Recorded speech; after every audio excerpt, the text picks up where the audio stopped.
Harambee! One term. Harambee! One term. Kwa wadi yetu, One term.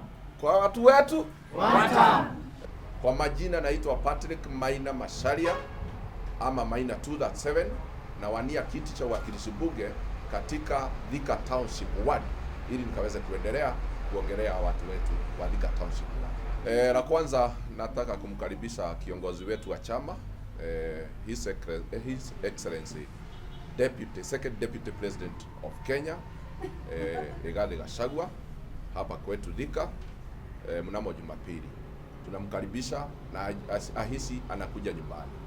Hapa tumesema wa coordinator amesema hapa kwamba tunafagia kila kitu. Na kama kuna wazembe ambao wamezembea kazini, wasifikiria hapa ndio tutakuja kuwasaidia. Hii chama ni ya wafanyikazi, ni ya watenda kazi na ambao wako watu wameweka wananchi mbele. La kwangu kabla niendelee, nitaanza na statement kwamba mimi nawania uwakilishi wa bunge pale Thika Township ambapo nitakuwa napeleka malalamishi ya wananchi wetu, maendeleo ya wananchi wetu nitaweka kipaumbele na kuweza kuangalia maslahi ya wananchi wetu.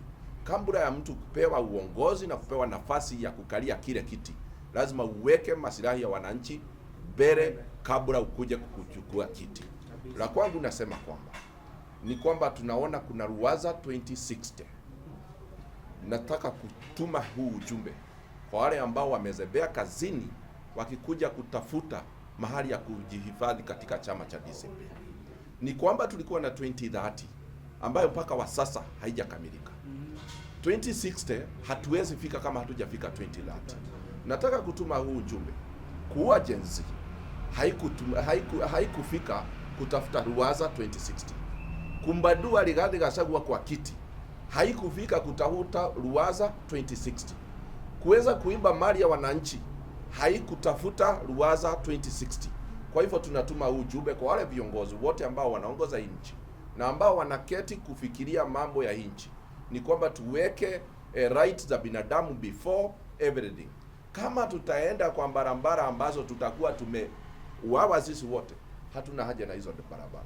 Kwanza maisha ya binadamu iwekwe kipaumbele, then tukiendelea mbele tukaweze kupanga mambo ya maendeleo.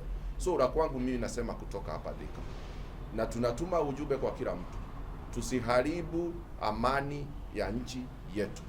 Na vijana wote na msihi muweze kujiandikisha kura ili tukaweze kukomboa hii nchi. Na hata tukichaguliwa sisi viongozi hapa chini na pale juu tumeacha shida, hata sisi tutakula shida pamoja. Na kwangu mimi nikimalizia ni kusema kwamba sisi wote tuko one term na ni lazima tutafute hii serikali, tupage maslahi ya wananchi wetu na tuendelee vizuri kama nchi yetu ya Kenya. Tunaambiwa sisi kuna ukabila inaenezwa. Sisi si wakabila. Sisi tunaangalia maslahi ya wananchi wetu. Mwenye analeta mambo ya ukabila yeye ndiye mkabila zaidi. Mwenye anaongea mambo ya ukabila yeye ndiye mkabila zaidi. Sisi tunaangalia maslahi yetu ya wananchi wetu na nchi yetu. Tupende Kenya, tupende nchi yetu na tuendeleze maendeleo. Kwa hayo mafupi, hayo ndio nilikuwa nimekuja kusema, na nimeshukuru sana hata wale ambao mmekuja wana media ili tukaweza kueneza huu ujumbe. Na wakati kiongozi wetu atafika hapa Thika, tumkaribishe. Na ningeomba wale wote ambao ni wananchi wa hapa Thika, tuende pale Kiang'ombe, tukaribishe kiongozi wetu na tudumishe amani. Hiyo tu ndio kitu ya maana. Tunataka watu waje wakiwa wazima na waende nyumbani wakiwa wazima. May God bless you all. God bless Kenya. God bless everyone. Thank you. Harambee! One term. Harambee! One term. Kusikiza? Ground. DCP. Sikiza ground. Thank you.